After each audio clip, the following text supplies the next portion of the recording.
Thanksgiving was always my favorite holiday growing up. The aroma of roasted turkey, the cheerful chaos in our Portland home, and that warm feeling of family togetherness. My parents immigrated here before I was born, determined to give us the American dream. I worked hard to make them proud, building my tech startup from nothing into a multi-million-dollar success. I never imagined that at our family dinner, they would betray me so completely for my brother Darren, using my own money to fund his lavish lifestyle.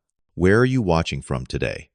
Drop it in the comments, hit subscribe, and prepare for a story about family betrayal you will not believe. I grew up in a modest three-bedroom house in southeast Portland, where my parents settled after arriving from Cuba in the early 90s. They worked multiple jobs to provide for us, my father as a mechanic during the day, and security guard at night, my mother cleaning houses while taking community college classes. Their mantra was always clear: education was the path to success in America. From an early age, I felt the weight of their expectations. As the firstborn son, I was meant to embody their American dream. My brother Darren arrived 4 years after me, and something in our family dynamic shifted. Where I was expected to be responsible and serious, Darren was allowed to be carefree and spontaneous. When I brought home an A-, my father would ask why it was not an A+.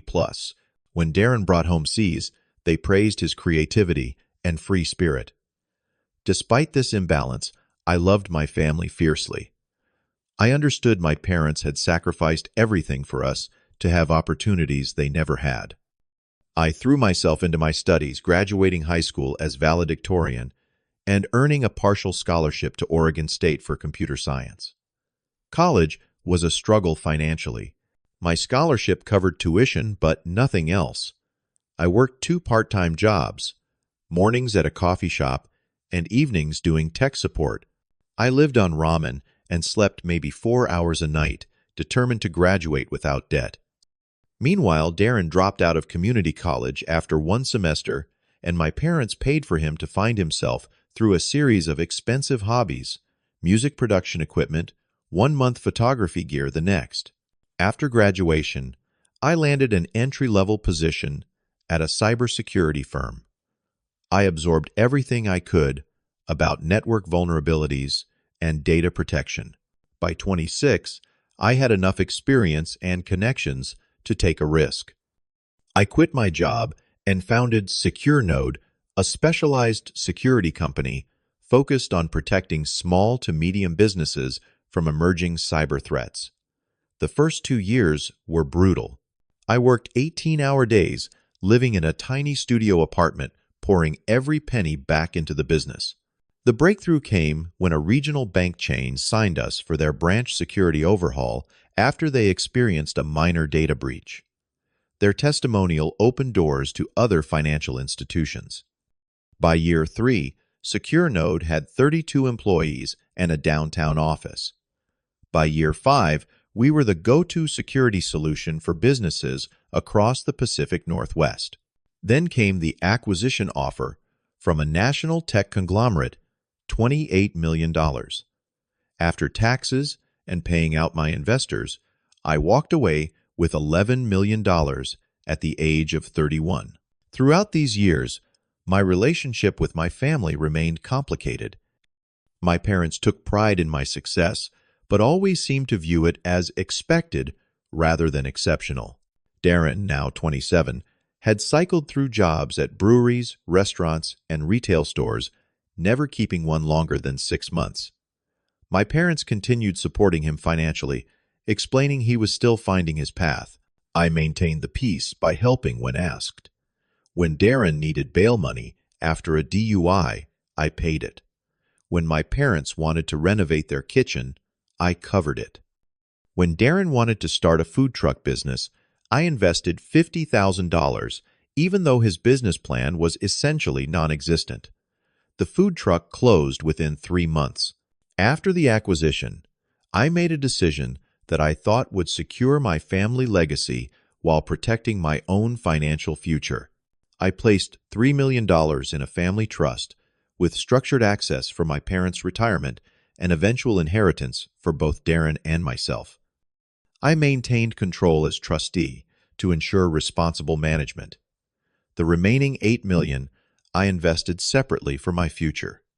With my newfound wealth, I bought a beautiful house in West Hills with a view of Mount Hood. For the first time, I decided to host Thanksgiving, excited to welcome my family into my success.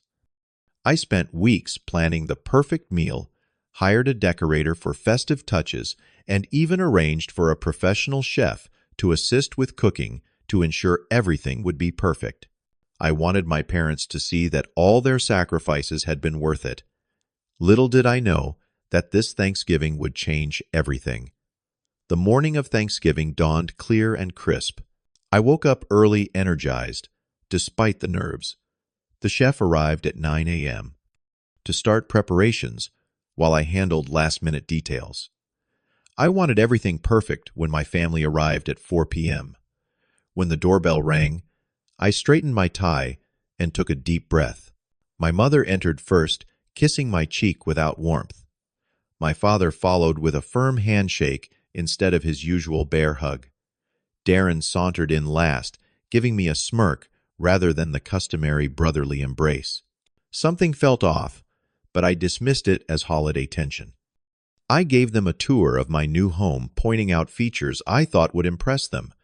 The state-of-the-art security system, the home theater, the wine cellar. My mother nodded politely while my father remained stoic.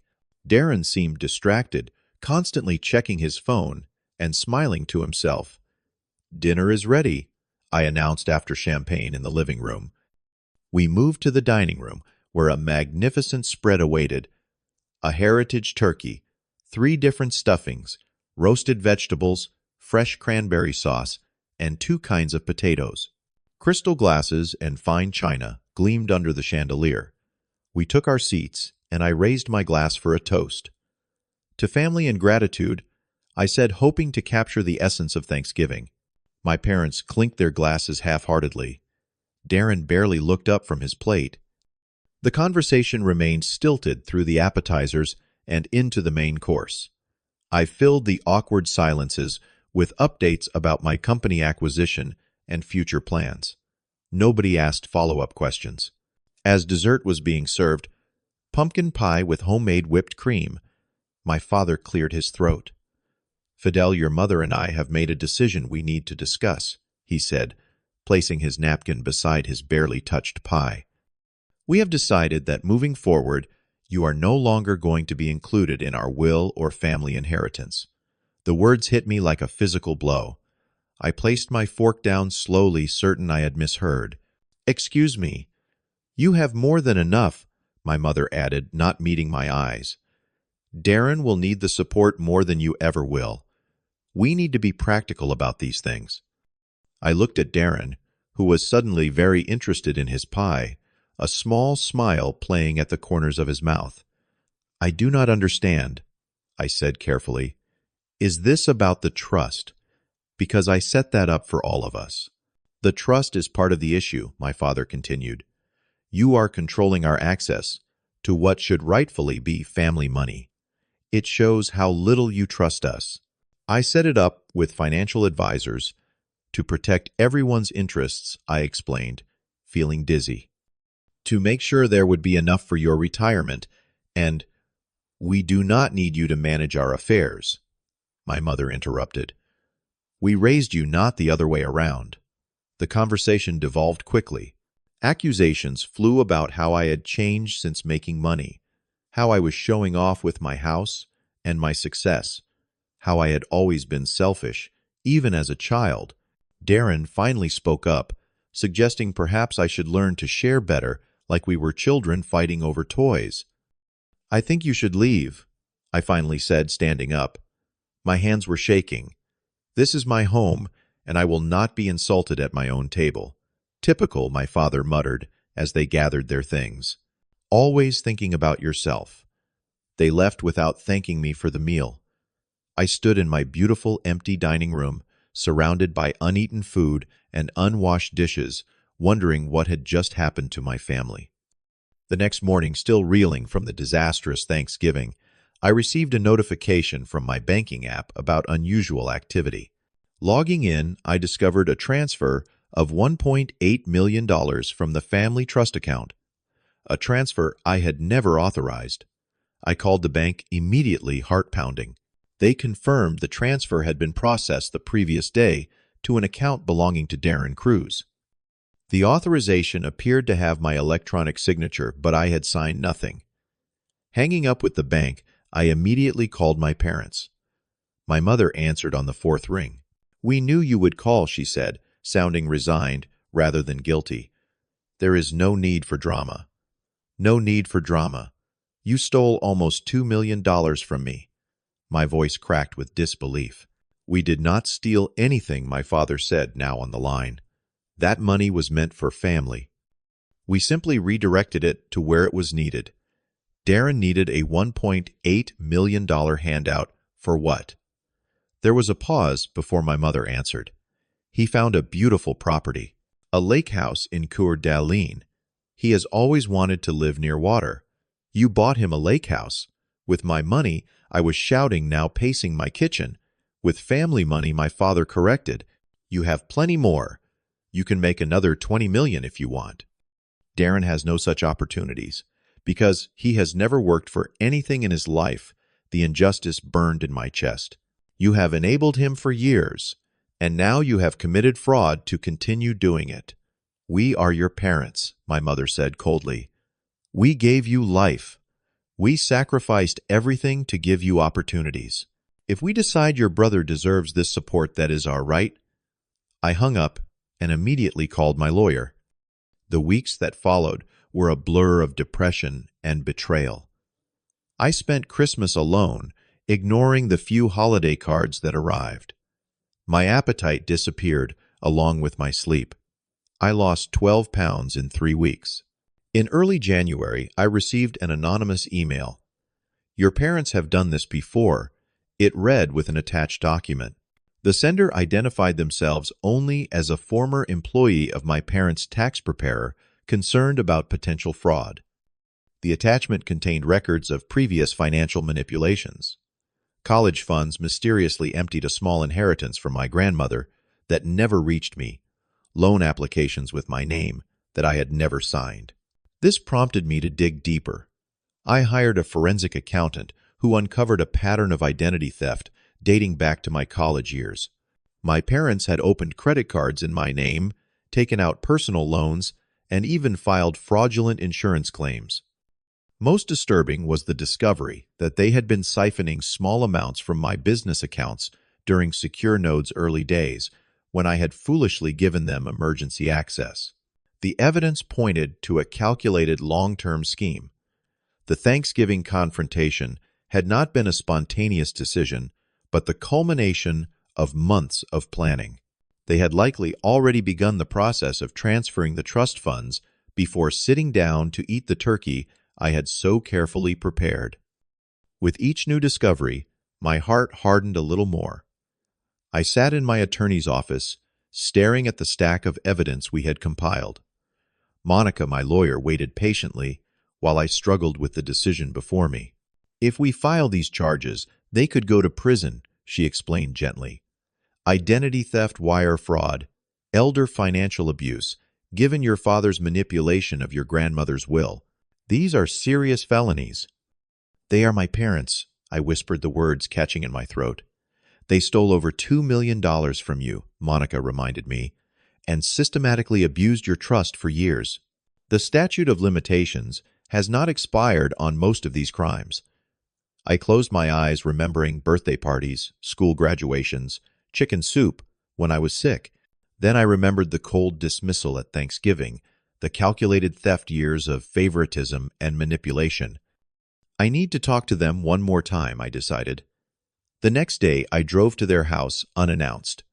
My mother answered the door in her gardening clothes, surprise quickly turning to wariness. "Fidel, we were wondering when you would come around." She did not invite me in. "I know everything," I said quietly. "The credit cards in college, grandmother's inheritance, the business accounts, everything." Her expression did not change, but she called for my father. He appeared behind her, arms crossed. So dramatic, he sighed. Always making mountains from molehills. Return the money, I said. Sell the lake house. Transfer everything back to the trust with a proper structure, and I will walk away. They exchanged glances. That is not possible, my mother said. The property is already in Darren's name. He has started renovations. Then I am sorry, I said, feeling oddly calm. I did not want this. Want what? My father's eyes narrowed. You will be hearing from the district attorney, I said, turning to leave. I suggest you find a good criminal defense attorney. You would send your own parents to jail. My mother's voice rose. Over money. Money you do not even need. I paused, looking back at them. This was never about money. This was about trust, and you broke that beyond repair. 2 weeks later, they were arrested at their home. The charges included identity theft, wire fraud, elder financial abuse, and grand larceny. Local news picked up the story. Successful entrepreneur defrauded by his own parents. I avoided reporters and kept the blinds drawn. Darren called me screaming the day after the arrests. He had discovered there was a lien against the lake house property. His renovations had halted. His bank accounts were frozen pending investigation. You destroyed our family over your precious money, he yelled through the phone. You always thought you were better than everyone. You were complicit in theft, I replied calmly. Return what you took, cooperate with investigators, and maybe you will avoid jail time. He hung up on me. 3 days later, he attempted to flee to Mexico with nearly $400,000 in cash. He was arrested at the border. The preliminary hearing was surreal. I sat in the courtroom watching my parents in matching orange jumpsuits, their faces drawn and angry. They pleaded not guilty, their attorney arguing that cultural differences about family financial obligations constituted a misunderstanding rather than criminal intent. The judge was unimpressed, especially after reviewing evidence that they had accessed my accounts using stolen passwords and forged documents. The fact that the victim is your son makes this more egregious, not less, she noted, setting bail at amounts they could not possibly afford. As the case proceeded, more victims emerged. 2 former business partners, a distant cousin, even our old neighbor, whose identity they had used to obtain a second mortgage. The prosecution's case grew stronger while my parents remained in county jail. Darren, facing less severe charges, accepted a plea deal. In exchange for testimony against our parents and full financial restitution, he would receive 5 years probation and community service. He agreed immediately. The trial lasted 8 days. I testified for nearly 6 hours, detailing the systematic abuse of trust and the elaborate steps my parents had taken to access my accounts. Their defense centered on their sacrifices as immigrants and their cultural belief that family resources belong to everyone. The jury deliberated for just 4 hours, guilty on all counts. At sentencing, the judge addressed my parents directly.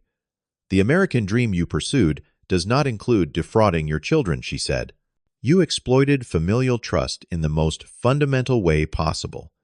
This court sentences you each to 8 years in state prison, with possibility of parole after 5 years.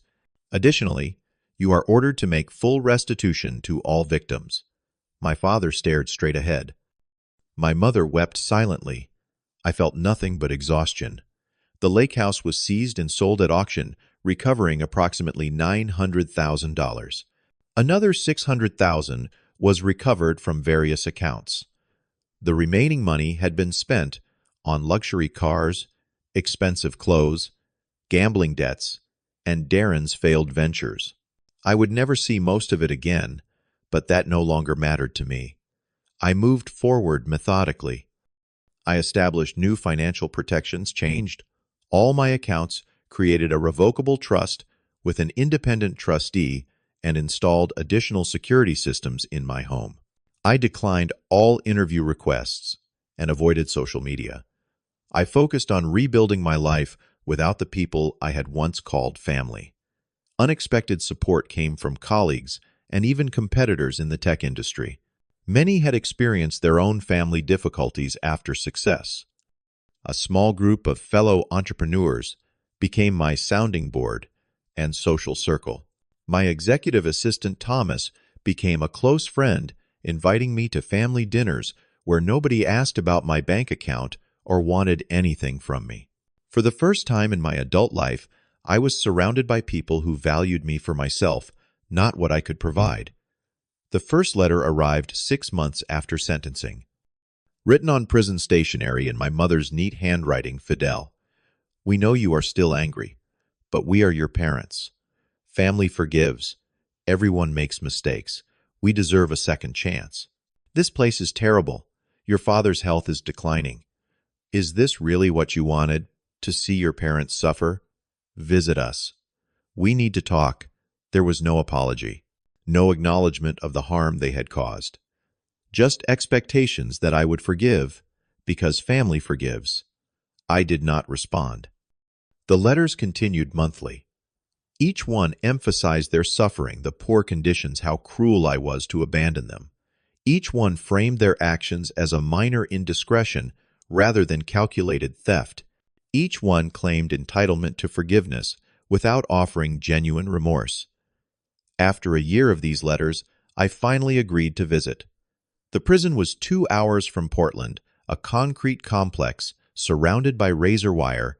I went through security checks and sat in a plastic chair waiting. They looked older. Prison had aged them beyond the single year. My father had lost weight, his shoulders hunched. My mother's hair had turned completely gray. For a moment, I felt a pang of the old love, the old loyalty. You came, my mother said, reaching for my hand across the table. I kept my hands in my lap. I came to listen, I said, if you have something new to say. We made a mistake, my father began. We got carried away trying to help your brother. You have to understand we saw you succeeding so well and him struggling. So you committed multiple felonies, I said flatly. We are your parents, my mother insisted. Everything we ever did was for our children. Sometimes parents make wrong choices out of love. This was not love, I replied. This was theft, manipulation, and favoritism that you chose to escalate into criminal behavior. So, self-righteous, my father muttered. You would keep your own parents in prison. You put yourselves here, I said, rising to leave. When you are ready to truly acknowledge what you did, maybe we can talk again. I did not visit again for another 6 months. Instead, I focused on healing. Weekly therapy sessions helped me process the betrayal and recognize the dysfunctional patterns that had shaped our family. I established new holiday traditions with friends. Thomas and his wife invited me for Christmas. My business mentor, Mark, included me in his family's Easter celebration. I channeled my experience into something constructive, creating a mentoring program for young tech entrepreneurs focused on both business development and personal financial protection. I shared my story as a cautionary tale without naming names. Warning signs, proper financial controls, the importance of independent advisors, these became my mission. Slowly, the sharp pain of betrayal dulled into a manageable ache. I could go days without thinking about what had happened. I started dating again. I even laughed sometimes without feeling guilty. 18 months after the trial, an unexpected letter arrived, not from the prison, but from a halfway house in Eastern Oregon. It was from Darren. I do not expect forgiveness, he wrote. I would not forgive me either. I am writing because, after mandatory counseling and a lot of time to think, I understand now how badly I hurt you. Not just taking the money, but years of jealousy and entitlement. I let mom and dad's favoritism warp me instead of becoming my own person. I am sorry, Fidel. Truly sorry. The letter continued detailing his therapy journey, his new job at a lumber yard, his small apartment paid for with honest work. No excuses, no expectations, just accountability and information. He ended by saying he would understand if I never contacted him again. I waited a month before responding with a brief email. Thank you for your letter. I appreciate your honesty. I am not ready for contact yet, but perhaps someday. His reply came the same day. I understand. The door is open whenever or if ever you are ready. No pressure. 6 months later, I agreed to meet him for coffee. We sat across from each other, two strangers with shared blood and shared trauma. He looked different, thinner, his face more serious, his designer clothes replaced by simple jeans and a work shirt. "You look well," I offered. "I am getting there," he replied. "One day at a time, like they say in the programs." We talked for an hour about his job, about my business, about neutral topics like sports and movies.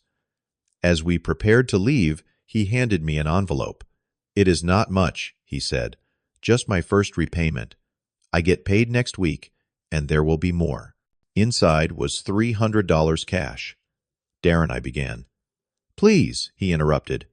"I need to do this. Not because the court ordered it, but because I need to make this right, even if it takes the rest of my life." I nodded, respecting his need for atonement. We began meeting monthly. Small steps towards something that might someday resemble brotherhood. Our parents continued sending letters demanding forgiveness and second chances. The contrast between their entitled expectations and Darren's humble accountability spoke volumes. One accepted consequences. The others believed themselves exempt from them. 2 years into their sentences, I received notice of their first parole hearing. They expected me to speak on their behalf. After much reflection, I declined. They were denied parole. Through this journey, I learned painful but necessary truths. Trust must be earned continuously, not given blindly because of shared DNA. Boundaries are not cruelty, but self-preservation. Success reveals character, both in those who achieve it and those who orbit around it. Most importantly, I learned that family can be chosen. The friends who stood by me, who opened their homes and hearts without conditions, showed me what healthy relationships truly look like. They taught me that I deserved better than what I had accepted for so many years. I forgave my parents eventually, not for them, but for my own peace. Forgiveness did not mean restoration of relationship or trust. It meant releasing the anger that bound me to them, freeing myself to move forward without the weight of resentment. As for Darren, cautious hope replaced suspicion. His consistent efforts at amends opened the possibility of a relationship built on new foundations, one with honesty, respect, and appropriate boundaries. Some family ties are strengthened by crisis. Others are revealed as chains that must be broken. The choice to protect yourself is never selfish. It is necessary survival. Have you ever had to make a difficult decision about toxic family relationships? Share your experience in the comments below. If this story resonated with you, please hit that like button and subscribe to hear more real-life stories of overcoming family betrayal. Remember, sometimes the family we choose brings more healing than the family we are born into. Thank you for listening, and may you find the strength to establish healthy boundaries in your own relationships.